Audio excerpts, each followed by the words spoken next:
Back here at the tank, Brodie Brazil with Remenda. 7-5 final score in favor of the Sharks tonight. That's now 3 wins in a row following, remember that 5-game losing skid? No. It's like No. 10 years ago now. So the Sharks have turned things around. Tonight was not perfect by any means, but you take this result, right? Obviously. Against this team? Absolutely. The Montreal Canadiens are a heck of a hockey club. They're young. They're ahead of where the Sharks are as far as age of their core superstars. But Suzuki, Caulfield, Slafkovsky, Dimitrov had a great game, but also they're grinders. They do nothing but work, this team. Yep. They're coached by a very good coach in Marty St. Louis, one of the great players that we've seen. But the way that they work adds extra oomph to their skill. This was a game where a lot of teams had 5-2 on that power play goal. Exactly, they done. shut it down. They're done. They're right. done. Right. They'll try, but this team didn't. They just kept coming back. They took advantage. One of our keys in the game was going to be special teams, and we knew that was going to be important. And that worked on both sides of it, as well as power plays and penalty kills. But when you look at this game and how entertaining it was, and the young stars in this game, and how much fun 12 goals is on a Tuesday night, hey, why not? And the great thing about it was, how loud did this place get when Adam Gaudette put that one in the net? And when Macklin had the shot, but decided to pass to give it to Gaudette on the empty net. 7-5 final score. I literally have a laundry list of things we could talk about here. I'm going to try and rip through a lot of these here. Colin Graf, 16th goal in the year. His scoring play, though, set up by Klingberg and Smitty and Macklin. What a team effort to get him that goal. In the last couple of games, we were talking about the fact that the Sharks got scored on after winning a face-off in the offensive zone. They lost that face-off in the offensive zone. But Klingberg makes a gamble, but he could gamble that because he had that support. So he's able to do it with his foot and then hold on to it. And the presence of mind under being checked and be that calm and then slide it over to Macklin, I think. And Macklin to Smitty. Well, Will Smith does such a smart thing because Will Smith was the guy supporting Klingberg. He comes back in underneath on the outside, and Graf does such a great job. He reads the play so well. He's able to find that open ice, and when he finds the open ice, he does a very smart thing. He makes sure he gets inside position. He gets middle position at that net, keeps the defender to the outside, taps it in. Beautiful goal. We're at a Michael Misa 3-game goal streak, 4-game point streak. Welcome to the Michael Misa heater, Drew. Yeah, no kidding. And, I talked to Michael Misa today about what he did during the break. He went, not a lot. I went home and I skated a couple of times, and he watched his brother go play in Michigan college, and Penn State. Yeah, right. Against Penn, I mean. And I asked him about what he saw, and he said, he's watching McKenna. Gavin McKenna, great player. He's probably going to be the number one guy. And he said, he does so many great things. He started to get known with the World Junior. He said, but he said he does some things that I used to do in junior, talking like he's a 10-year vet, right?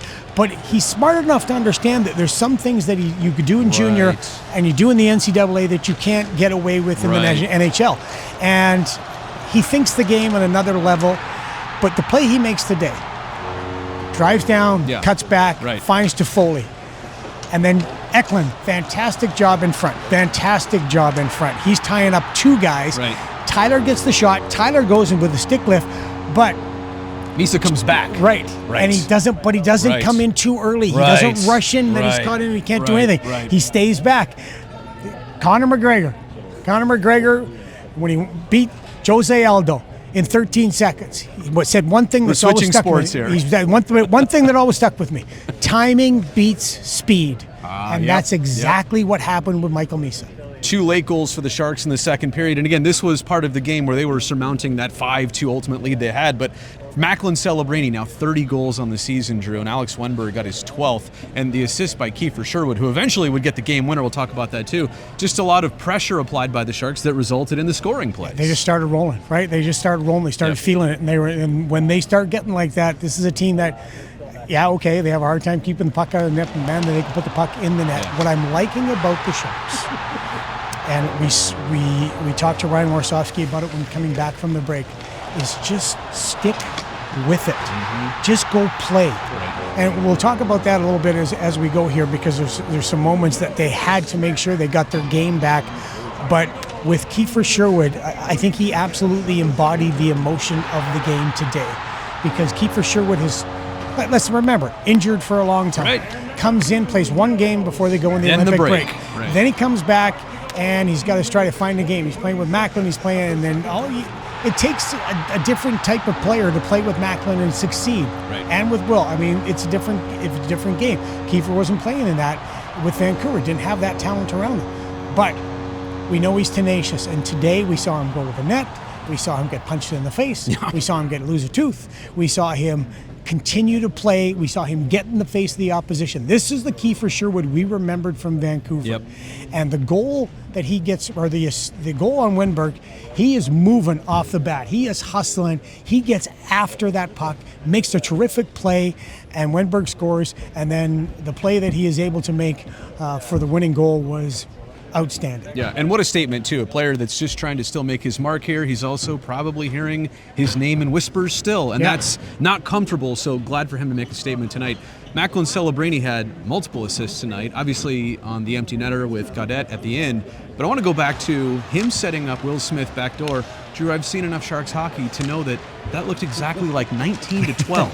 That was Thornton to Marlowe, but it was Macklin to Smitty. That was their play. Something that Ryan Warsawski talked about with the power play was be a little bit more patient. You don't have to score right away. Okay, be patient. That power play goal was a patient goal. And the big key on that play is Macklin, but he walks to the net. Take the ice available. So when he's walking to the net, he's got his head up, and Macklin's always got his head up. But walking to the net, all of a sudden now you've got to really be careful if you're the goaltender or you're the defenseman. I got to worry about Celebrini. I got to hope my back door's covered and then bang. But what a pass by Macklin. But Will again. Will thinks on a different level. He thinks on Macklin level. You can't teach this. No, you cannot teach this. As he said, you can't teach it. And drives towards the net on the outside, stick down, heavy stick, boom, beautiful goal. We could honestly be here all night. There was so much from this game. Great win by the Sharks. But there's. You ready to end it or not? I want to talk about one thing. He's got more. As the Canadiens tie the game up. This is where coaching comes into play. As the Canadiens tie the game up, and they are putting pressure on, and the Sharks are a little bit on their heels. There's the TV timeout. Ryan Warsawski gets the guys over, and he talks to them about just go play.